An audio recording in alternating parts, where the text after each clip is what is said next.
आज का हमारा टॉपिक है क्लास 10th मैथ्स एनसीईआरटी की बुक से। आज हम एक्सरसाइज 1.1 को सॉल्व करेंगे, जिसमें है निम्नलिखित संख्याओं का एचसीएफ ज्ञात करना है और इसके लिए हमने यूक्लिड विभाजन प्रमेय का प्रयोग करना है।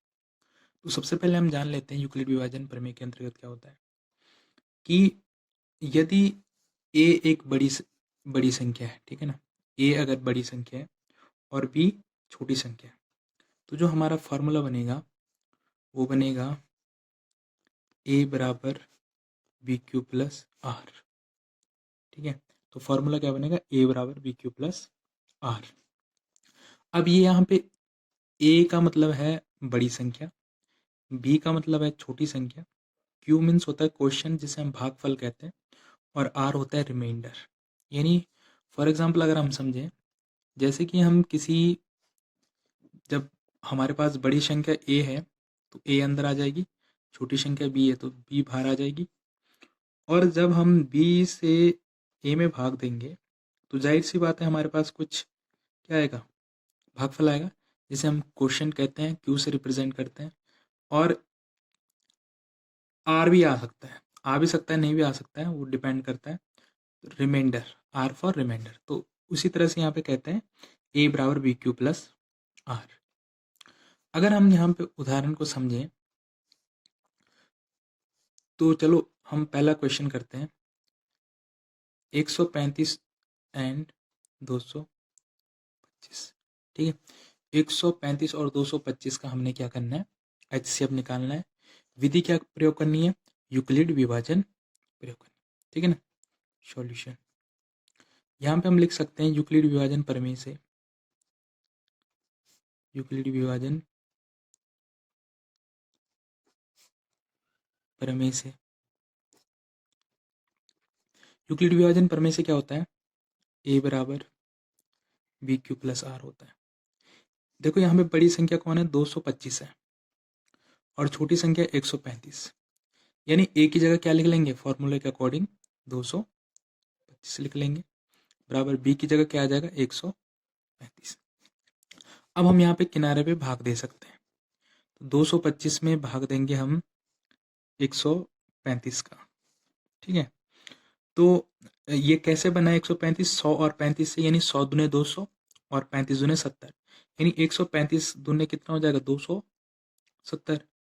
लेकिन यहाँ पे ये 225 कम है, इसका मतलब एक बार भाग जाएगा, तो यहाँ पे आ जाएगा 135, 135 से कम 135, 5 में से 5 अगर जीरो घट जाता है तो जीरो बचता है, और यहाँ पे 12 में से 3 गए, कितना बचेगा, 9, यानी 90। देखो हम यहाँ पे कैसे लिखेंगे, एक बार हमने यहाँ पे भाग दिया, एक वन टाइम, और रिमाइंडर बचा हमारे पास यहाँ पे 90, ठीक। अब यहाँ पे क्या होता है, नेक्स्ट उसमें क्या हो जाता है कि जो हमारा जो पहला भाजक होता है वो अगले स्टेप में भाज्य बन जाता है, यानी वो अंदर चला जाता है भाग में, और जो हमारा शेषफल बचता है वो बन जाता है भाजक। तो अब कितनी बार होगा, तो 9 दूनी 18, यानी 90 दूनी 180, तो एक ही बार जाएगा। 5 से अगर हम जीरो घटाते तो 5 ही बचता है, और यहाँ पे कितना बच जाएगा, 13, 13 माइनस 9 करेंगे तो बच जाएगा 4। अब यहाँ पे लिखेंगे कैसे, यहाँ पे लिखने का तरीका ये होता है, 135 बाहर आ जाएगा, 90 यहाँ आ जाएगा, 90 का हमने कितनी बार दिया भाग, एक बार में, और बच्चा कितना हमारे पास 45, तो इसको हम ऐसे लिख लेंगे। उसके बाद अभी यहाँ पे हमारा क्या होता है कि जब तक हमारे पास r बराबर 0 ना आ जाए तब तक हम करते रहते हैं। अब फिर से वही प्रक्रिया, जो यहाँ पे भाजक था हमारा लास्ट, वो यहाँ अंदर आ जाएगा भाज्य में, और 45 दूनी कितना होता है, 90, यानी ये हमारा क्या हो गया, सॉल्व हो गया, 0 आ गया। यहाँ पे कैसे लिखेंगे, 90 बाहर आ जाएगा, 45 कितनी बार गुणा, कितनी बार भाग दिया, 2 बार दिया, और बच्चा कितना लास्ट में, 0। तो तब तक करते रहते हैं जब तक कि लास्ट में 0 ना बच जाए, ठीक है। तो लास्ट में 0 बच गया, इसका मतलब जो अंतिम भाजक होता है वही हमारा क्या हो जाता है, HCF। तो इस तरह से हम इनको सॉल्व करते हैं। अगर हम दूसरा क्वेश्चन समझेंगे तो 196 और 38,220 दिया हुआ है, तो इसको आप खुद से कर सकते हो क्योंकि इसमें एक ही स्टेप आएगा। इसमें क्या मानना है आपको, लगभग में मान के चलना है। जैसे 196 200 के लगभग है, तो उस हिसाब से उसमें भाग देना है, ठीक है ना, आगे आने वाली संख्या में। अगला कराता हूँ मैं लास्ट, जो पहला और तीसरा ही इंपॉर्टेंट है, तो इसलिए मैं तीसरा वाला करा देता हूँ। 867 और 255, ठीक है। 867 और 255, तो यहाँ पे हमने फाइंड आउट करना है कि बड़ी संख्या कौन है। तो बड़ी संख्या क्या है, यहाँ पे फिर दोबारा लिख सकते हैं यूक्लिड विभाजन प्रमेय से। क्या लिख सकते हैं, यूक्लिड विभाजन प्रमेय से।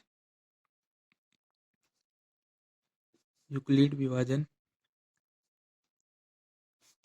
प्रमेय से क्या है, यूक्लिड विभाजन प्रमेय से a बराबर बी क्यू प्लस आर।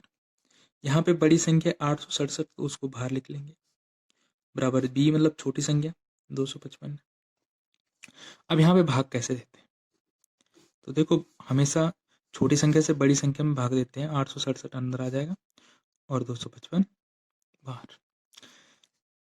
अब देखो कितनी बार भाग हो सकता है। देखो 200 का अगर हम देखें, रफली अगर देखें तो 200 का अगर हम 4 से गुणा करेंगे तो वो आ जाता है 800। लेकिन ये 255 है, इसका मतलब ये ज़्यादा आएगा। तो यानी 255 का हम यहाँ पे करके देखते हैं रफ में 3 बार। 5 15, 5 15 1 16 6 और 3 दूनी 6 1 7, कितना आ गया 765। यानी 255 का 3 बार अगर हम 255 तियाँ 765, यानी 3 बार भाग जाएगा। अब 7 में से 5 अगर हम घटाएंगे तो कितना बचता है, 2 बचता है। 6 में से 6 घटाएंगे 0 और 8 में से 7 घटाएंगे 1, यानी 102 बच गया। यहाँ पे लिखने का तरीका क्या होगा, यहाँ पे लिखने का तरीका ये होगा, 155 3 बार भाग दिया, बचा कितना 102। अब यहाँ पे जो अंतिम भाजक, जो हमारा भाजक था, वो यहाँ पे भाज्य बन जाएगा, यानी अंदर चला जाएगा। और जो लास्ट में हमारे पास क्या बचता है, रिमाइंडर, यानी जो शेषफल बचता है वो भाजक बन जाता है। अब 102 100 के लगभग है, यानी 102 दूनी कितना हो जाएगा 204, ठीक है ना। लेकिन यहाँ पे 255 है, तिया में करेंगे तो 306 हो जाएगा। तो हम इसका मतलब 2 ही बार कर सकते हैं, तो कितना हो जाएगा 204 माइनस के 5 माइनस 4 करेंगे 1 बच जाएगा, यहाँ पे 51 बच जाएगा। अब किया कैसे हमने इसको, 255 बाहर आ जाएगा, बराबर 102 से किया, इसमें भाग दिया है तो 102 से 2 बार, बचा कितना 51, ठीक है 51 बचा। अगले स्टेप में क्या होगा, ये जो 51 है, अभी हमारे पास 0 नहीं आया है इसलिए अभी कंप्लीट नहीं है। अंतिम भाजक इससे पहले कौन था 102। अब 102 इसने भाजक का काम पूरा कर लिया, अभी अंदर आ जाएगा भाज्य में 102। तो 51 दूनी कितना हो जाएगा 102, 0 आ गया हमारे पास। इसका मतलब क्या है, हमने सॉल्व कर लिया। तो अब आ जाएगा यहाँ पे 102 बराबर किससे भाग दिया 51 से 2 बार, और लास्ट में कितना है 0। तो इसका मतलब जो अंतिम भाजक होता है वही हमारा क्या हो जाता है एचसीएफ। तो एचसीएफ कितना आ गया 51। तो इस तरह से हम यूक्लिड विभाजन प्रमेय से दो संख्याओं का एचसीएफ ज्ञात कर सकते हैं, ठीक है ना। तो अगर आपको वीडियो पसंद आई हो तो चैनल को सब्सक्राइब करें और लाइक शेयर करें और अपने दोस्तों के साथ शेयर करें।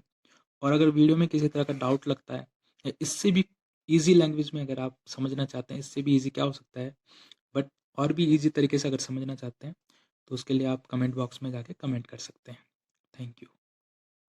और इसका जो सेकंड पार्ट है वो जल्दी आपके सामने होगा, तब तक आप इसकी प्रैक्टिस करिए।